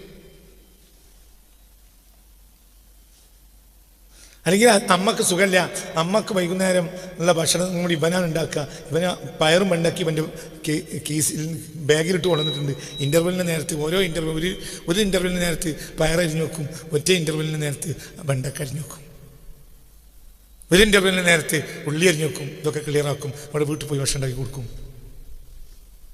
അപ്പോൾ ഇൻ്റർവെല്ല് നേരവും വീട്ടിലെ പണിയാണ്. ഉച്ചക്ക് ഒരു മണിക്കൂർ 1.5 മണിക്കൂർ ലഞ്ച് ബ്രേക്ക് ഉണ്ട്. ആ നേരത്തെ നേരെ സ്കൂളിൻ്റെ മുന്നിൽ അച്ഛൻ്റെ ഹോട്ടലുണ്ട്. ആ ഹോട്ടലിൽ ചായ പറഞ്ഞ് അച്ഛനെ സഹായിക്കും. പക്ഷേ ലഞ്ച് ബ്രേക്ക് കഴിഞ്ഞിട്ട് സ്കൂൾ തുടങ്ങുമ്പോൾ 1 മിനിറ്റ് മുമ്പ് ക്ലാസ്സിലുണ്ടാവും. മനസ്സിലായോ? കൃത്യമായി പഠിക്കും, കൃത്യമായി അറ്റൻഡ് ചെയ്യും, ഒരു ആബ്സെൻ്റ് ഉണ്ടാവില്ല. 4 മണിക്ക് സ്കൂൾ വിടുകയാണെങ്കിൽ 4 മണിക്ക് 4:01 നടക്കൂല, 4:01 ഓടി അച്ഛനെ സഹായിക്കും. അല്ലെങ്കിൽ പൊരി പോവും. അവന് റാങ്ക് ഹോൾഡറായി മാറും. വേറൊരുത്തനുണ്ട്, അവൻ പാഠം പഠിക്കൂല. അവൻ എന്ത് ചെയ്യും? അവൻ നേരം വെളുത്ത് വന്നാൽ സ്റ്റാഫ് റൂം അടിച്ചോരി കൊടുക്കും, പ്രിൻസിപ്പൾക്ക് അടിച്ചോരി കൊടുക്കും, എല്ലാ അധ്യാപകന്മാർക്കും ചായ എത്തിച്ചു കൊടുക്കും, എല്ലാ കാര്യങ്ങളും ചെയ്തു കൊടുക്കും. പിന്നെ അങ്ങാടി അടിച്ചോരി കൊടുക്കും, മറ്റേത് അങ്ങാടിയല്ല, എന്താ പറയുക, മൈതാനം അടിച്ചോരി കൊടുക്കും. ഇങ്ങനെ തുടങ്ങിയ എല്ലാ കാര്യവും ചെയ്യും. അവന് ഫുൾ ടൈം ഡ്യൂട്ടിയാണ്. Full time duty. അങ്ങാടിയിൽ അല്ല മൈതാനിയിൽ സ്പോർട്സ് നടക്കുമ്പോൾ ആ സ്പോർട്സിന് നടത്തുന്ന ട്രാക്കുകൾ മുഴുവനും അവൻ തന്നെ മാർക്ക് ചെയ്യും. ഓനൊരു ദിവസവും ഇല്ല. അമ്മയും അച്ഛനും അവനെ പറയാ, മാഷന്മാരും അവനെ വിടൂല. 4 മണിക്ക് സ്കൂൾ വിട്ടാലും 5 മണിക്ക് അവന് പോകാൻ കഴിയില്ല. കാരണം എല്ലാ ജനലും അടക്കും, വാതിലടക്കും, എല്ലാം കഴിഞ്ഞിട്ട് ഇറങ്ങുള്ളൂ. പക്ഷേ പാഠം പഠിക്കൂല, തൊപ്പിടും. ഇതന്നെയാണ് നമ്മളെ നോമ്പ്. ബറാത്തിന് മുമ്പ് വിൽക്കേണ്ട ആവശ്യമില്ല, മേറാജിന് മുമ്പ് വിൽക്കേണ്ട ആവശ്യമില്ല. എന്ത് മതി? ഹറാമിയത്ത് ഒഴിവാക്കിയാൽ മതി. ഹറാമിയാകുക. ഹറാമിയെന്ന് നമ്മൾ വിളിച്ചവനെ തല്ലും, പക്ഷെ മലക്കൾ വിളിച്ചാൽ മലക്കാൻ തല്ലാൻ പറ്റില്ല. ഹറാമിയെന്ന് പറഞ്ഞിട്ട് ഇതിൻ്റെ അടിയിൽ നിന്ന് ഭൂമിക്ക് ഇറങ്ങിയാൽ തന്നെ ഭൂമിൻ്റെ അടിയിൽ ഇറങ്ങിയാൽ തല്ലിൽ തുടങ്ങും മലക്കുകൾ. നിനക്ക് രണ്ട് കാര്യമില്ല, എന്തില്ല? തഖ്വയുമില്ല, മുറാഖബയുമില്ല. ഇതുണ്ടെങ്കിലോ നീ നിന്റെ മേലെ ഇനി ഒരാളുണ്ടാവില്ല. നിന്റെ മേലെ തഖ്വയും നിന്റെ മേലെ മുറാഖബയും ഉള്ള ഒരാൾ മാത്രമേ നിന്നെ മുൻകിടക്കുള്ളൂ. ഇത്ര ദിക്രി അല്ലാൽ ബറാത്തിന് ഇത്ര ദിക്രി അല്ലാൽ ഇന്നാലിൻ്റെ ദർജകളൊക്കെ ഉണ്ട്. ഒരാൾ ആ ദിക്റൊന്നും ചൊല്ലിയിട്ടില്ലെങ്കിലോ ഓനുള്ള നിനക്ക് തരും.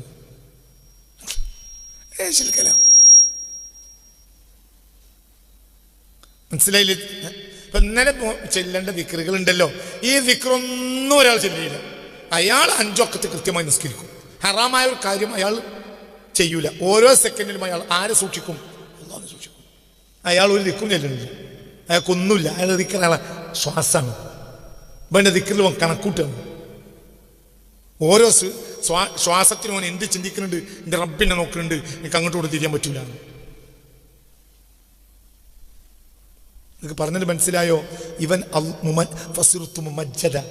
ഓൻ എന്തിന്റെ മേലും കയറും, എല്ലാരാലും ആദരിക്കപ്പെടും. എന്തുകൊണ്ട് മക്കയും മദീനയും ഭരിക്കുന്ന ഭരണാധികാരിന്റെ വീട്ടിലേക്ക് ഇയാൾ ഇങ്ങോട്ടല്ലേ വരണ്ടേ? നിങ്ങൾ മക്കയും മദീനയും ഭരിക്കുന്ന ആളുകളല്ലേ, അൽഹംദുലില്ലാ ഞങ്ങളെ കൈ പിടിച്ച് മുട്ടാൻ വന്നതാണ്, ഇങ്ങോട്ടല്ലേ വരണ്ടേ? അതേ സമയത്ത് എന്തെങ്കിലും ആവശ്യമുണ്ടോ ചോദിച്ചു ഇയാളോട് ചോദിച്ചപ്പോൾ ഒരു ആവശ്യമില്ല. എന്തുകൊണ്ട്? ഇയാൾ മക്കയും ഭരിക്കില്ല, മദീനയും ഭരിക്കില്ല. ഇയാൾ ആരാണ്? അയാൾ മുത്തഖയാണ്. ഞാൻ രാജാവിനെ മോശാക്കല്ല, അള്ളാഹിന്റെ വലിയ ആരാന്ന് പറയാണ്. രാജാവിനെ മോശാക്കലിന്റെ ലക്ഷ്യമല്ല. പക്ഷെ രാജാവിന് അതൊരു നന്മയാണ്. രാജാവിന് അയാളെ നന്മ മനസ്സിലാക്കാൻ കഴിയുന്ന നന്മ തന്നെയാണ്. നിങ്ങൾക്ക് പറഞ്ഞത് മനസ്സിലായില്ല? അയാൾക്ക് മക്കയും മദീനയും മരിക്കുന്ന ആളുടെ കൈ മുത്താൻ അയാൾ ഇങ്ങോട്ട് വരല്ലേ ഇത്? ഈ മനുഷ്യൻ അങ്ങോട്ടാ പോയത്. എന്തെങ്കിലും ആവശ്യമുണ്ടോ? ഒരാവശ്യമില്ല. എന്തെങ്കിലും വേണം? ഒന്നും വേണ്ട. നിറഞ്ഞിറക്കണം, ഒന്നും വേണ്ട. എന്തുകൊണ്ട്? അവരെ കൂടെ ആരുണ്ട്? അല്ലാഹു റസൂലും. പിന്നെന്താ പ്രശ്നം? ചിന്തിക്കണം, ചിന്തിക്കുക.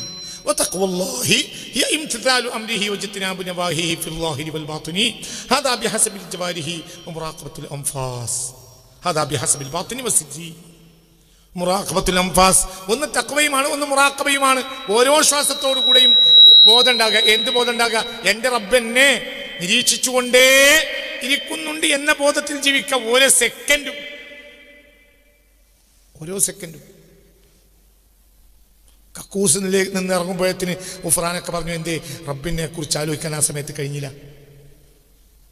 കുറഞ്ഞ ഒരു ഭക്ഷണം കഴിക്കുന്നത് എന്തുകൊണ്ടാണ്? കക്കൂസ് പോലും കുറവാകണം. ഒരു കുറഞ്ഞ വെള്ളം കുടിക്കുള്ളൂ, കുറേ ഭക്ഷണം കഴിക്കുള്ളൂ, കക്കൂസ് പോലും കുറവാകണം. നമുക്ക് എത്ര തിന്നാലും പേടിയില്ല. എന്തുകൊണ്ട്? കക്കൂസിന് ഇബ്ലീസിന്റെ ചെങ്ങായി ആവുന്നതിന് നമുക്ക് വിരോധമല്ല. ആൾറെഡി ഇബ്ലീസിന്റെ ചെങ്ങായി ആണല്ലോ. ഊണും ഉറക്കം അതൊന്നുമേ കൂടാതെ ഒരാണ്ടു കാലം റുത്ത് നടന്നോറ്. നിങ്ങൾ വിചാരിച്ചോ അതൊരു നാടകമായിരുന്നു? ഊണ് ഉറക്കമില്ലാതെ നിൽക്കാൻ കഴിയുമോ? നാടകം പരിശോധന അല്ല, അതൊരു മുറാഖബയാണ്, അതൊരു റിയാളാണ്. എന്തുകൊണ്ട്? അല്ലാഹു നല്ലാത്തൊരു ചിന്തയില്ല, ഉറക്കമില്ല, ഊണുമില്ല, ഒന്നുമില്ല, കക്കൂസില്ല, ഒന്നുമില്ല. ആര് മാത്രം? അല്ലാഹ്. അടിമക്കതിനും കഴിയും. അത് മലക്കിയ അവസ്ഥയാണ്. മലക്കിയ അവസ്ഥയിൽ മനുഷ്യനെ ഉയർത്തപ്പെടും. ഈ ഭാഗത്ത് പറയുന്നുണ്ട്. ഞാൻ ആ ഭാഗം ഇന്നും നാളെ നിങ്ങൾക്ക് വായിച്ച് മനസ്സിലാക്കി തരാം ഇൻഷാ അല്ലാഹ്. അല്ലാഹു നമ്മളെയൊക്കെ നന്നാക്കി തന്നിട്ടെ.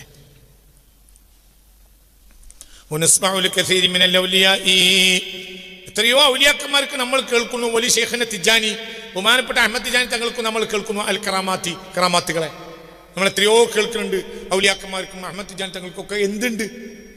എന്തുണ്ട്? കറാമാത്തുകളുണ്ട്. വക്കദാലിക്കലിൽ ഉലമായി, അള്ളാഹനെ ഭയപ്പെടുന്ന ആലിമീങ്ങൾക്കും കറാമാത്തുകളുണ്ട്. വഹും മാ ഫഅലു ഇല്ലാ ഹാതൈനിൽ ഖസ്ലത്തൈനി, ഈ രണ്ട് കാര്യമല്ലാതെ ഒന്നും ചെയ്തിട്ടല്ല. നിങ്ങളിൻ്റെ കൂടെ ഇല്ല. ഇബ്രാഹിം യാസിൽ കൗലഹി തങ്ങൾ പറയാണ്, അഹ്മദ് തിജാനി തങ്ങൾക്ക് അനവധി കറാമത്തുണ്ട്, വേറെയുള്ള ഔലിയാക്കന്മാർക്കും കറാമത്തുണ്ട്, അള്ളാഹനെ ഭയപ്പെടുന്ന ആലിമീങ്ങൾക്കും കറാമത്ത് ഉണ്ടാകാറുണ്ട്. വഹും ഇവരൊന്നും മാ ഫഅലു ചെയ്തിട്ടേ ഇല്ല ഹാതൈനിൽ ഖസ്ലത്തൈനി, ഈ രണ്ട് കാര്യങ്ങളല്ലാതെ. ഏതാ രണ്ട് കാര്യം? ഒന്ന് അള്ളാഹുവിനെ സൂക്ഷിച്ച് ജീവിക്കുക, ഹറാം ഒഴിവാക്കുക. മനസ്സിലായില്ലേ?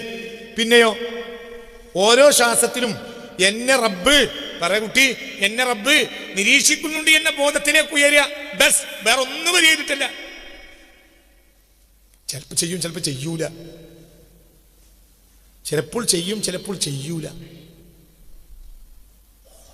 ചിലപ്പോൾ സുന്നത്തെടുക്കും, ചിലപ്പോൾ സുന്നത്തെടുത്ത ഔലിയാക്കന്മാരുണ്ട്, സുന്നത്തില്ലാത്ത ഔലിയാക്കന്മാരുണ്ട്. പ്രത്യക്ഷത്തിൽ ഒരു സുന്നത്തും കാണൂല. പക്ഷെ അവർക്ക് എന്തുണ്ട്? തഖ്വയുണ്ട്, മുറാഖബയുണ്ട്. അള്ളാഹുവിനെ ഭയപ്പെട്ടിരുന്ന പഴയ കാലത്തെ ചില ആലിമീങ്ങൾ ദർശനത്തും സുന്നത്ത് നിസ്കരിക്കൂല. എന്തുകൊണ്ട്? ആ സുന്നത്തിന്റെ നേരവും ഹറാം അവരെ കയ്യിൽ നിന്നുണ്ടാകാനല്ല, ഒരു ഹറാമും ചെയ്യൂല. അത്രയും കുട്ടികളുണ്ടാവും, ഈ മനുഷ്യനെ ആലോചിച്ച് വന്നവരുണ്ടാവും. ഒരു ഇഖാമത്തിന് കൊടുക്കുമ്പോൾ ജമാഅത്തിൽ കൂടും, അത് കഴിയും, വീണ്ടും ഇറങ്ങും. എന്തിലേക്ക്? നിസ്കാരത്തിലേക്ക്. ഒരു ഭക്ഷണത്തിന് നേരെ അല്ലാത്തൊരു നേരം ഉണ്ടാവില്ല. അവസാനം തളർന്ന് വീഴും. നേരം വിട്ട പിന്നെ അങ്ങനെ തന്നെ. അവരുള്ള സമയം മുഴുവൻ ഇൽമിനെ നിശ്ചയ ചെയ്തു, ഇൽമിനെ പ്രചരിപ്പിച്ചു. മനസ്സിലാണ്ട് പറഞ്ഞു. ഇൽമുള്ളവർക്ക് ഇൽമിനെ പ്രചരിപ്പിക്കൽ നിർബന്ധമാണ്. സുന്നത്ത് നിസ്കാരത്തിന് അവര് മെനക്കെട്ടില്ല. സുന്നത്ത് നിസ്കരിക്കേണ്ട നല്ല അതിൻ്റെ അർത്ഥം. ആ നേരം കൂടി അവർ ഫർദിൽ ചെലവാക്കി. എന്താ ഫർദ്? ഇൽമില്ലാത്തവർക്ക് ഇൽമ പഠിപ്പിക്കുക. നമ്മൾക്ക് പറ്റൂല, കാരണം നമുക്കൊന്നുമില്ല. പിന്നെ അവരിൽ നിന്ന് എന്ത് ജീവിതത്തിൽ ഒരു ഹറാം ഉണ്ടായിട്ടല്ല, ബോധത്തോടു കൂടി ഭക്ഷണത്തിന് വേണ്ടി വീട്ടിലേക്ക് ക്ഷണിക്കാൻ വേണ്ടി വന്ന ഒരാളോട് കണ്ണിയത്ത് പറഞ്ഞല്ലോ, എനിക്ക് ബോധം വന്നിട്ട് അള്ളാഹ് ഇഷ്ടപ്പെടാത്തൊരു ഭക്ഷണം ഞാൻ കഴിച്ചിട്ടില്ല. എൻ്റെ പൊരയിൽ അള്ളാഹു ഇഷ്ടപ്പെടാത്ത ഭക്ഷണം ഉണ്ടോ? ഞാൻ വരൂല. ഇല്ല എന്നാൽ പറഞ്ഞാളാന്ന്. അയാൾ പറഞ്ഞില്ല, അള്ളാഹു ഇഷ്ടപ്പെടാത്തൊരു ഭക്ഷണം എൻ്റെ വരില്ല, എന്നാൽ പോരാറുണ്ട്. ആരിയ്ക്കണ സസ്ല പറഞ്ഞത്? ആരുള്ള സസ്ല? സയ്യിദ് മുഹമ്മദ് അലി ശിഹാബ് തങ്ങളുടെ സസ്ല. അവിടെ തങ്ങളുണ്ടല്ലോ, തങ്ങളുണ്ടാകുമ്പോൾ ഞാനത് പറഞ്ഞാൽ മോശം. അതൊന്നും ഓർക്ക് നോട്ടില്ല. ഭക്ഷണത്തിന് വിളിച്ചു, ഒരു വട്ടം വിളിച്ചു, 2 വട്ടം 3 വട്ടം വിളിച്ചു. ഞാൻ വീട്ടിൽ പോവുകയാണ്. നിർബന്ധിച്ച് വിളിച്ചപ്പോൾ പറഞ്ഞു, ഒരു കാര്യം വരാ, ഭക്ഷണം എടുക്കാൻ പറ്റും വരാ. പക്ഷേ ഈ അഹമ്മദിന് ഓർമ്മ വെച്ചിട്ട് അള്ളാഹ് ഇഷ്ടപ്പെടാത്തൊരു ഭക്ഷണം എൻ്റെ വായിക്കാൻ കഴിച്ചിട്ടില്ല. എൻ്റെ പൊരയിൽ അള്ളാഹു ഇഷ്ടപ്പെടാത്തൊരു ഭക്ഷണം ചെയ്യുന്ന തീറ്റിക്കൂല എന്ന് ഉറപ്പുണ്ടോ? ഞാൻ വരാം. അത് വരെ മുന്നിൽ തുറന്ന് പറയണം. ഇവർ സാക്ഷിയാണ്. അള്ളാഹിൻ്റെ കോടതിയിൽ അത് ഹറാമാണെന്ന് അള്ളാഹ് പറഞ്ഞാൽ അപ്പം ഞാൻ എന്നെ ചൂണ്ടിക്കാണിച്ചു. ഇപ്പം 3 വട്ടം പറഞ്ഞ് ഇവരെ സാക്ഷി നിർത്തിയിട്ട് ഞാൻ പോയതാണ്. അവരോട് അങ്ങനെ പറയുകയാണെങ്കിൽ ചിലപ്പോൾ ഇതിന് കാരണം ഉണ്ടാവും. ചിലപ്പോൾ എല്ലാവരോടും പറഞ്ഞോളുന്നില്ല. ചില ആളുകൾ നോക്കിയാൽ തന്നെ മനസ്സിലാവും ഓൻ്റെ കയ്യിൽ ഹറാമാണോ ഹലാലാണോ. ചിലപ്പോൾ ചില കൈകൾ പല കോലത്തിലുണ്ടാവും. അത് ഞാൻ ഒരു ഫത്വ പറയല്ല. ചിലപ്പോൾ എന്താണ് അങ്ങനെ പറഞ്ഞെന്ന് ചിലപ്പോൾ ചില മുഖത്തേക്കൊക്കെ തന്നെ ചില മുഖത്തന്നെ അടയാളം വരും. തിരിനൂർക്ക് എല്ലാത്തവർക്കും ഒക്കെ ഒരു മുഖമായിരിക്കും. മഹാന്മാർക്ക് അങ്ങനെ അല്ല. മഹാന്മാരൊരു നോട്ടം നോക്കിയാൽ തന്നെ പറയും, ഇപ്പം നല്ലോനാണ്, ഇപ്പം നല്ലോനല്ല. ഓല നെഫ്സ് പറയും, നമ്മളോട് അറിയില്ല. നമ്മളോട് പറയില്ല, അവരെ നെഫ്സ് പറയും. ചില മഹാന്മാർ അവരോട് പോയിട്ട് നിങ്ങൾ ദിക്റിൽ പറഞ്ഞു എനിക്ക് പറ്റിയ, എനിക്കിത് രക്ഷപ്പെടാൻ പറ്റിയ ദിക്റല്ലേ, എൻ്റെ ദിക്റൊന്നുമില്ല, ചോദിക്കോ. ഞാൻ അങ്ങനത്തെ ആളുകളെ കേട്ടിട്ടുണ്ട്. എന്ത്? ഓനോട് പറഞ്ഞിട്ട് കാര്യമില്ല. ഓനത് കൊണ്ടു നടക്കൂല. ഓൻ ദുനിയാവിന് വേണ്ടി വന്നതാണ്. എൻ്റെ കയ്യിലോ നന്നാവൂല, ഞാനെ കൂടെ നന്നാവില്ല, നന്നായിക്കോട്ടെ, എന്നെ കൊണ്ട് നന്നാവൂല. അത് നേരത്തെ അവർക്ക് അറിയും, അതുകൊണ്ട് കൊടുക്കൂല. ചിലത് വിളിച്ചെത്തി കൊടുക്കും, ചിലത് വിളിച്ചു വരുത്തി കൊടുക്കും. ബഹുമാനപ്പെട്ട ഇബ്രാഹിം സാലിഹ് അൽ ഹുസൈനി തങ്ങൾ എന്ത് ചെയ്തു? ഇബ്രാഹിം യാസിൽ കൗലാഖി തങ്ങൾ അടുത്ത് ചെന്നപ്പോൾ ഒരാൾ കൊണ്ടുപോയി ആളോട് അവിടെ ചെന്നപ്പോൾ പറഞ്ഞു, ചോദിക്കോ ഇവിടെ നോട്ടെ, ഇവിടെ നോട്ടെ. ഇബ്രാഹിം സാലിഹ് ഈ കുട്ടി ഇവിടെ നോട്ടേർ. ആര് പറഞ്ഞു? കൗലാഖി തങ്ങൾ പറഞ്ഞു. ആര് ചെന്നപ്പോൾ? ഇബ്രാഹിം സാലിഹ് അൽ ഹുസൈനി തങ്ങൾ വന്നപ്പോൾ വേറെ ആളെ കൂടെ പോയി. ഇബ്രാഹിം നിയാസിൽ കൗലാഖി തങ്ങളെ കണ്ടു. അപ്പോൾ മറ്റേ ആളോട്, കൊണ്ടുവന്ന ആളോട് പറഞ്ഞു, ഈ പോയിക്കോ, ഈ കുട്ടി ഇവിടെ നോട്ടേർ. ആ കുട്ടിയെ പിന്നെ വളർത്തി. ആ കുട്ടിയാണ് ഇന്ന് ലോകം കണ്ട മഹാന്മാരുടെ നേതാവായ ഇബ്രാഹിം സാലിഹ് ഹുസൈനി റളിയല്ലാഹു അൻഹു. തിരിയുന്നവർക്ക് തിരിയും. അപ്പൊ എന്താ ഇതൊക്കെ തിരിയാനുള്ള കാരണം എന്താ? അവരെ ഓരോ ശ്വാസത്തിലും ആരുണ്ട്? റബ്ബുണ്ട് എന്ന ബോധമുണ്ട്. നമ്മളങ്ങനെയല്ല. നമുക്ക് നിരീശ്വരവാദിന്റെ കാസറ്റ് കേൾക്കുമ്പോഴത്തിന് ചായ വാങ്ങി വരാന്നുള്ളത്. ഞാൻ ഒരു അങ്ങാടിപ്പള്ളിയിൽ കുറേ കാലം ഖത്തീബായി നിന്നിരുന്നു, പണ്ട് 25 കൊല്ലം മുമ്പ്. ഞങ്ങൾ ചായ വാങ്ങി വരാമെന്നാണ് പോയ ആളുകൾ പിന്നെ ചായയില്ല, വരവില്ല. മഗ്‌രിബിന്റെ നേരത്ത് പാഞ്ഞു വന്നു, ചായം കൊണ്ടുവന്നു. എൻ്റെ നേരെ പോയി ചോദിച്ചു, പറഞ്ഞു അവിടെ യുക്തിവാദികളെ പ്രസംഗമുണ്ട്. ഞങ്ങളതിൻ്റെ രസം കണ്ട് നോക്കി. എന്താ പറയണത്? ചില ഭർത്താനൊക്കെ ഞമ്മക്ക് തന്നെ തോന്നിപ്പോവും ഒരു പറഞ്ഞു കൊടുത്ത കാര്യമുണ്ട്. എന്താ ഒരു പറഞ്ഞ പഠിച്ചല്ല. അപ്പൊ പിന്നെ കാര്യം തോന്നിപ്പോയത് എന്താണ്? കാര്യം തോന്നിപ്പോയത് പഠിച്ചല്ല എന്നുള്ളത് തോന്നുകയാണ്. ഓരോ പ്രസംഗം കേൾക്കുമ്പോൾ കുറച്ചൊക്കെ ഒരു പറഞ്ഞു കൊടുത്ത് കാര്യമുണ്ട് എന്ന് തോന്നുകയാണ് എന്ന് പറഞ്ഞു. അതായത് പഠിച്ചല്ല എന്നുള്ളത് കാര്യമാണെന്ന് തോന്നുകയാണ് എന്നാണ് ഇപ്പൊ പറഞ്ഞത്. പിന്നെ എന്തിനാ മകരി മിസ്കരിപ്പോന് പറഞ്ഞത്? അതങ്ങനെ തോന്നാണ്. ഇവിടെ അങ്ങനെയും തോന്നുന്നു തന്നെയാണ്. ഇനി അഥവാ പഠിച്ചോണ്ടെങ്കിൽ മനസ്സിൽ കുടുങ്ങണ്ട, ഉറപ്പൊന്നുമില്ല. ഇതാണ് നമ്മള് ഈ റവാത്തീവും റാത്തീവും ഇതൊക്കെ നടത്തണ നമ്മളെ അവസ്ഥ പറഞ്ഞ് ഒരു നിരീശ്വരവാദിന്റെ കേസറ്റ് കേട്ടാൽ തോന്നുകയാണ്, ഒരു വഹാബിന്റെ കേസറ്റ് കേട്ടപ്പോൾ അങ്ങോട്ട് മാറി. ബാപ്പിയും ബാപ്പാന്റെ അപ്പി ബാപ്പാന്റെ ബാപ്പാന്റെ ബാപ്പാന്റെ ബാപ്പ ബാപ്പാന്റെ ബാപ്പാന്റെ ബാപ്പാന്റെ ബാപ്പാന്റെ ബാപ്പയും ഒക്കെ മുസ്ലിമീങ്ങളാ. പക്ഷേ അപ്പം പുതിയതായ ഒരു കേസറ്റ് കേട്ടതിനനുസരിച്ച് നോക്കുകയാണെങ്കിൽ ഓലൊക്കെ മുസ്ലിമീങ്ങളുമാണ്. ഖാദിരി തരീഖത്തിന്റെ ഷെയ്ഖാണ് എൻ്റെ വാപ്പ, എൻ്റെ വാപ്പാന്റെ വാപ്പ ഇവരൊക്കെ യാ ഷെയ്ഖ് യാ മുഹീദ്ദീൻ അബ്ദുൽ ഖാദിർ ജീലാനി എന്ന് വിളിച്ച് ദ്വാരനാട് ജീവിച്ചവരാണ് ഇവരെല്ലാം. എൻ്റെ വാപ്പ ബാപ്പാന്റെ വാപ്പ വാപ്പാന്റെ വാപ്പാന്റെ വാപ്പാന്റെ വാപ്പ 10 വാപ്പ 25 വാപ്പ ഒക്കെ അങ്ങനെയാണ്. ഇപ്പൊ ഒരു കാസറ്റ് കിട്ടും, അങ്ങനെ കേൾക്ക് ശിർക്കാണ്. ഓ അത് കുറച്ചൊക്കെ കാര്യമുണ്ടെന്ന് തോന്നിയപ്പോൾ എന്തു തോന്നണം? ഇനി എന്തു തോന്നണം? ഇനി എന്തു തോന്നണം? എൻ്റെ വാപ്പാരൊക്കെ ആരായി മരിച്ചു? പറകുട്ടി മുശ്രിക്കായി മരിച്ചു. ഇതെന്തെന്ന് തോന്നാൻ കാരണം മുറാഖബല്ല, റബ്ബിനെ പറ്റി ഒരു ബോധവും ഇല്ല, റബ്ബേ എന്ന ഒരു ചിന്തയില്ല, അങ്ങനത്തെ ഒരു വിഷയം ഇല്ല. നസ്മഉൽ കസീരി മിനൽ ഔലിയാഇ വലിയ ശൈഖുന തിജാനി അൽ കറാമാത്തി, എല്ലാ ഔലിയാക്കന്മാർക്കും നമ്മളെ തിജാനി മശായിഖന്മാർക്കും അഹ്മദ് തിജാനി തങ്ങൾക്കടക്കം നമ്മൾ ഒരുപാട് കറാമാത്തുകൾ കേൾക്കുന്നുണ്ട്. വഖദാലികലിൽ ഉലമാഇ കറാമാത്തുൻ, ആലിമീങ്ങൾക്കും അള്ളാഹനെ ഭയപ്പെടുന്ന ആലിമീങ്ങൾക്ക് കറാമത്തുണ്ടാവും. വഹും, ആ ആലിമീങ്ങളും അള്ളാഹനെ ഭയപ്പെടുന്ന ആലിമീങ്ങളായാലും അതേപോലെ തന്നെ പറയും, പിന്നെ അതേപോലെ തന്നെ ഔലിയാക്കന്മാരായാലും മാ ഫഅലു, അവരാരും ചെയ്തിട്ടില്ല ഇല്ലാ ഹാതൈനിൽ ഖസ്ലത്തൈനി, ഈ രണ്ട് കാര്യങ്ങളല്ലാതെ. ഏത് രണ്ട് കാര്യം? തഖ്വല്ലാഹി വ മുറാഖബതുഹു, അള്ളാഹനെ ഭയപ്പെടലും അള്ളാഹനെ നിരീക്ഷിച്ച് ജീവിക്കുക.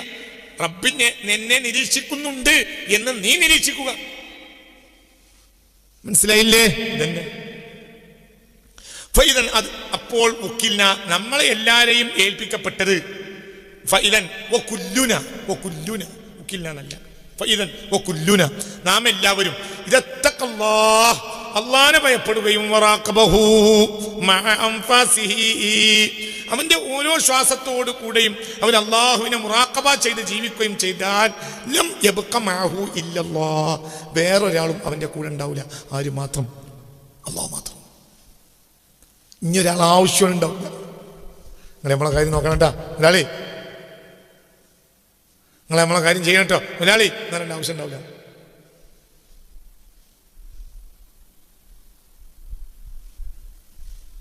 ഒന്ന് ചിന്തിക്ക്, വളരെ ചിന്തിക്ക്. വല്ലാഹു ആലിമുൻ അലാ അംരിഹി വലാ യുഅ്ജിസു ശൈഉൻ ഫിൽ അർളി വലാ ഫിസ് സമാ ഇദാ തഖല്ലഖ ബിഹാതൈനിൽ ഖസ്ലതൈനി ഫഹുമാ കഫീലതാനി ബികുല്ലി മാ യുഹിബ്ബു ഫിദ്ദുനിയ വൽ ആഖിറ. അപ്പോൾ ഈ രണ്ട് കാര്യം അവന് കഫീലാവും, അവൻ ദുനിയാവിലും ആഖിറത്തിലും ആഗ്രഹിച്ചൊക്കെ കിട്ടും. മനസ്സിലായില്ല? തഖല്ലഖ ബിഹാതൈനിൽ ഖസ്ലതൈനി, ഈ രണ്ട് കാര്യങ്ങളുടെ സ്വഭാവം ഒരാൾ സിദ്ധിച്ചാൽ. ഏതൊക്കെ രണ്ട് കാര്യം? ഒന്ന്, രഹസ്യത്തിലും പരസ്യത്തിലും അള്ളാഹുവിനെ സൂക്ഷിക്കുക, പിന്നെ ഓരോ ശ്വാസത്തിലും അള്ളാഹു എൻ്റെ കൂടെയുണ്ട് എന്ന് നിരീക്ഷിക്കുകയും ചെയ്ത. അങ്ങനെയെങ്കിൽ ഫഹുമ, ഈ രണ്ട് കാര്യങ്ങളും കഫീലത്താനി, അവന്റെ കഫീലുകളാണ്. ബികുല്ലി മാ യുഹിബ്ബു, അവൻ ഇഷ്ടപ്പെട്ടതൊക്കെ നേടിത്തരും. ഫിദ്ദുനിയ വൽ ആഖിറ, ദുനിയാവിലും ആഖിറത്തിലും. അപ്പൊ രാജാവിന് ഇയാളെ വേണ്ടി വരും. രാജാവിന് നടക്കാത്ത കാര്യം ഉണ്ടാവും. അതാണ് പ്രശ്നം. രാജാവിന് കാര്യം നടക്കേണ്ടതുണ്ട്, രാജാവിന് നടക്കാത്ത നൂറുകണക്കിന് കാര്യമില്ലേ? ഇയാൾക്ക് നടക്കാത്തൊരു കാര്യമല്ല.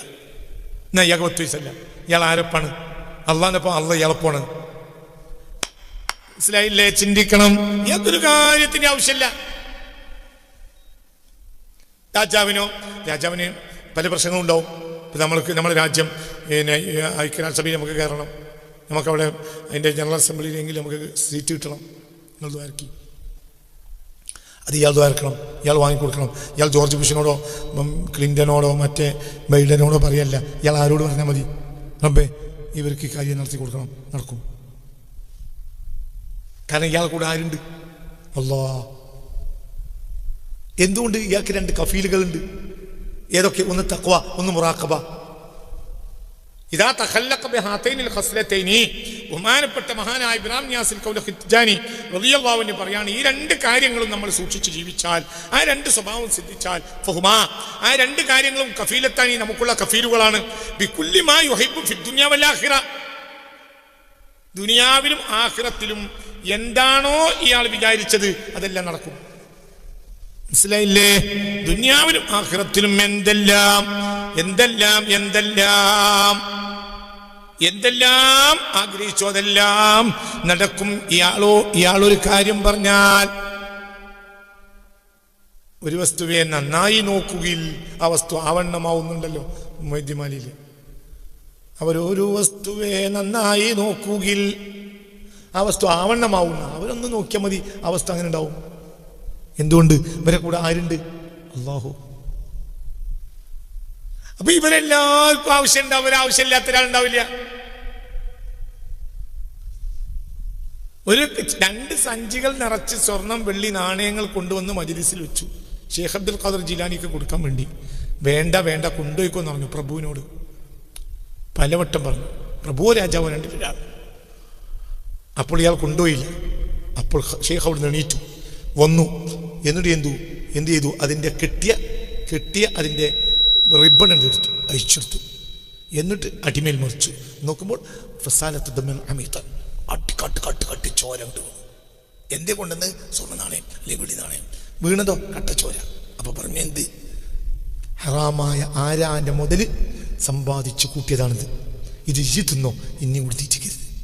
അന്ന് അയാൾ തൗബ ചെയ്തു. മനസ്സിലായില്ലേ? നേരെ മറിച്ച് അയാൾക്ക് ഫാത്തിഹ കൊടുക്കണമെങ്കിലോ? ഇന്നിപ്പോൾ നമ്മൾ ഈ ഹറാമിൻ്റെ മുതലാളി നമ്മളെ മജ്‌ലിസിൽ കൊണ്ടുവന്നാൽ അത് നമ്മളെ ദുആക്ക് വേണ്ടി നേതൃത്വം നൽകാൻ വേണ്ടി വന്ന ശൈഖുൽ മശായിഖിന്റെ കറാമത്തായിട്ട് പറയും. ഇതുവരെ ഈ മുതലാളി തിന്നിട്ടായിരുന്നു ഹറാമിയായിരുന്നത്. ഇനി മുതൽ അത് സ്വീകരിച്ച മൂല്യരും നാട്ടുകാരും ഒക്കെ ഹറാമികളാണ്. നമ്മളൊക്കെ അവസ്ഥ പറഞ്ഞു. അപ്പൊ നമുക്ക് യശ്ഹദുവേ നടക്കുള്ളൂ, ആ ഷഹദു നടക്കൂല. എൻ്റെ വാപ്പ എന്നോട് പറഞ്ഞത് തമാശക്കഥയാണ്, എല്ലാ കാര്യമാവൂല, തമാശക്കഥ. ഒരു നാട്ടിൽ ഒരിക്കലും ഒരാൾ യശ്ഹദു അല്ലാ ഇലാഹ ഇല്ലല്ലാഹ് യശ്ഹദു അന്ന മുഹമ്മദ് റസൂലുള്ളാഹ് എന്ന് ബാങ്ക് കൊടുക്കണം കേട്ടപ്പോൾ വൈപോക്കൻ കയറി നോക്കി. എന്താ യശ്ഹദു അല്ലാ ഇലാഹ ഇല്ലല്ലാഹ് എന്ന് പറയുന്നത്? അശ്ഹദു എന്നല്ലേ പറയേണ്ടത്, എന്താ യശ്ഹദു? അപ്പോൾ പറഞ്ഞു, ഇവിടുത്തെ മുക്രി രാജിവെച്ച് പോയതാണ്, വേറൊരു മുക്രിനെ കിട്ടിയിട്ടില്ല. ഞാനിവിടെ പള്ളിൻ്റെ പരിസരത്ത് താമസിക്കുന്നവരാ, മുസ്ലിമാണ്, ഞാൻ മുസ്ലിമല്ല. അപ്പോൾ ഈ തൽക്കാലം ഒരാളെ കിട്ടാത്തതുകൊണ്ട് ഞാൻ ആ പണി ഏറ്റെടുത്ത് ചെയ്യാണ്. ഞാൻ വിശ്വസിച്ചിട്ടില്ല, എന്നെ ഏൽപ്പിച്ചോടെ വിശ്വസിച്ചിട്ടുള്ളൂ. നമുക്കിത് നടക്കൂല, നമുക്ക് ആ യശ്ഹദു നടക്കൂല. യശ്ഹദു അല്ലാ ഇലാഹ ഇല്ലല്ലാഹ് യശ്ഹദു അന്ന മുഹമ്മദർ റസൂലുള്ളാഹ്, ഇതേ നമുക്ക് നടക്കുള്ളൂ. ഇവരാണ് അശ്ഹദു, നമ്മൾ യശ്ഹദു. നമ്മളെ അശ്ഹദു യശ്ഹദു ആണ്. അല്ലാഹു സ്വീകരിക്കൂല എന്നൊന്നും പറഞ്ഞ മാനല്ല. ഉന്നതനാകാൻ ദുനിയാവിൽ നിനക്ക് കഴിയില്ല. ഒരു മുഅ്മിന് ദുനിയാവിൽ ഔന്നത്യമുണ്ടാവും. മൻ അമില സ്വാലിഹൻ മിൻ ദക്കരിൻ ഔ ഉൻസാ വഹുവ മുഅ്മിൻ ഫലനുഹയ്യിന്നഹു ഹയാതൻ ത്വയ്യിബ. സുന്ദരമായ ജീവിതം പെടുത്തുന്നുണ്ടാവും, പരലോകത്തല്ല. പരലോകത്ത് സൗന്ദര്യം മാത്രം ഉണ്ടാവും എന്ന് പറയുന്നത് മുസ്ലിങ്ങളല്ല. മുസ്ലിങ്ങൾ ഈ ലോകത്തന്നെ മാത്രം ഉണ്ടാവും, കാണിച്ചു തരാം. മനസ്സിലായില്ലേ? അവസാനിപ്പിക്കണം മക്കനാണ്. അപ്പോൾ എന്ത് വേണം? ഇദാ തഖല്ലഖ ബിഹാതൈനിൽ ഖസ്ലതൈനി ഫഹുമാ കഫീലതാനി ബികുല്ലി മാ യുഹിബ്ബു ഫിദ്ദുനിയാ വൽ ആഖിറ. ദുനിയാവിലും ആഖിറത്തിലുമുള്ള എല്ലാ നേട്ടങ്ങളും നിനക്ക് നേടാൻ കഴിയും. നീ ആരായാൽ മതി, 2 കാര്യം നിനക്ക് ഉണ്ടായാൽ മതി. ഏതാ 2 കാര്യം? ഒന്ന് തഖ്വല്ലാഹ്, ഇംതിസാലു അവാമിരിഹി വജ്തനാബു നവാഹി. പിന്നെ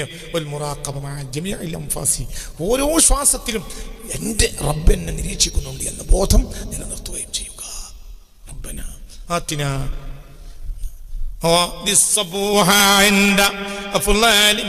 ഒന്ന് തഖ്വയും ഒന്ന് മുറാഖബയും. അപ്പോൾ ഫഹുമാ കഫീലത്താനി ബികുല്ലി മാ യുഹിബ്ബു ഫിദ്ദുനിയാ വൽ ആഖിറ.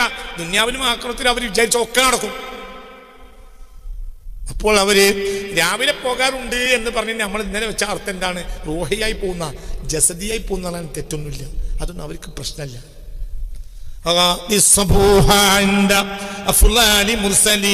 വമൻ ബി റസൂലില്ലാഹി ലം യഖ്ശ ജൽമദാ തവല്ലാ റസൂലുള്ളാഹി അംജി ഫലം യസൽ യുസഈദുനി ദഹരി ഫസുർതു മുമജ്ജദാ. ഇതൊരു തിജാനി നേതാവിന്റെ വാക്കുകളാണ്. തിജാനി ത്വരീഖത്ത് വാങ്ങിയിട്ട് വീട്ടിൽ പോയി കളിക്കാൻ നടന്നാൽ ഉള്ള കുരുത്തക്കടായി മാറും. ഞാനെന്താ അങ്ങനെയൊന്നും ആകാത്തത്? നിനക്ക് ഇതുണ്ടായ ഞാനൊക്കെ അള്ളാഹെ പേടിച്ചാൽ മതി ആരും. നമ്മൾ തിജാനി ത്വരീഖത്ത് വാങ്ങി 2 വിറുതും ചൊല്ലി നടക്കാണ്. പടച്ചോനെ പേടിക്കാന പരിപാടി നമുക്കില്ല. ഉണ്ടെങ്കിലോ ഇത് അല്ലാഹു ലോകത്തിന് അവസാന കാലത്ത് നൽകിയ ഏറ്റവും നല്ല മാർഗം ബഹുമാനപ്പെട്ട അഹ്മദ് തിജാനി റളിയല്ലാഹു അൻഹുവിന്റെ ത്വരീഖത്തു തിജാനിയത്തുൽ അഹ്മദിയ എന്ന പരിശുദ്ധ മാർഗമാണ്. ആ മാർഗത്തിൽ നീ അവലംബിച്ചിട്ട് അള്ളാഹുവിന്റെ ഈ 2 കാര്യങ്ങളിലും തഖ്വയിലും മുറാഖബയിലും നീ വ്യാപൃതനായാൽ നിനക്കൊന്നിനെയും ഭയപ്പെടേണ്ടി വരില്ല. എന്തിനു ഭയപ്പെടാൻ? ആരിനെക്കെതിരെ നടപടിയെടുക്കും? അള്ളാഹു അല്ലാതെ ഒരാളെയും നീ പേടിക്കേണ്ടിയില്ല. ഏത് പ്രധാനമന്ത്രിയും നിന്നെ ഭയപ്പെടും. അവരാവശ്യം പറയാൻ നിന്റെ അടുത്ത് വന്നേക്കും. പക്ഷെ എന്തു വേണം? നമ്മൾ തിജാനിയായിട്ടുണ്ടെന്ന് പറഞ്ഞാൽ പോരാ, അത്തരം കാര്യങ്ങളിൽ നമ്മൾ വ്യാപൃതരാകാൻ തയ്യാറാകണം. ബാക്കിയുള്ളതൊക്കെ അങ്ങനെ തന്നെയാണ്. ഒരാൾ യഥാർത്ഥ ഖാദിരിയായാലും ഇഫായി ആയാലും സൂറവർദിയായാലും നക്ഷബന്ദിയായാലും ഒക്കെ അങ്ങനെ തന്നെയാണ്. അതൊക്കെ ഹക്കായ റൂട്ടുകളാണ്. അതാണെന്ന് പറഞ്ഞ് നടന്നാൽ പോരാ, ആ റൂട്ടിൽ കൃത്യമായി പണിയെടുക്കണം. അള്ളാഹുവിനെ ഭയപ്പെടുക. അള്ളാഹു നമുക്ക് തൗഫീഖ് തരട്ടെ.